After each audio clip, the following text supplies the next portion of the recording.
I was 16, I quit school. I saved just enough for a one-way ticket to Paris. And maybe I just wanted it really bad, and then when I got it too early, I didn't know how to hold on to it. What do you want? I'm gonna run the best restaurant in the world. Are you sure he's famous? If you're a chef, he's like the Rolling Stones. I don't want my restaurant to be a place where you come and eat. I want people to sit at that table and be sick with longing. So, where you been? Louisiana.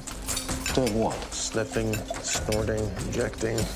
If you try to start a new restaurant, there are at least a dozen people who will try to have you killed. The kitchen's the only place I've ever felt like I really belonged. I loved every minute of it. The heat, the pressure, the violence.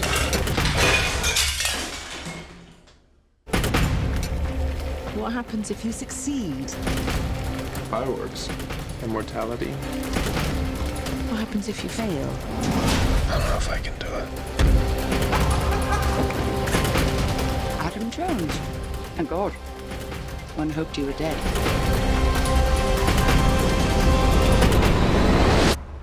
And now I'm back. You are looking at that all the time, yeah? You have eyes on it the whole time, so you hit the pass. Yes, chef. Yeah, look at me. Yeah? Yes, You chef. up for it? Yes, chef. All right, let's go!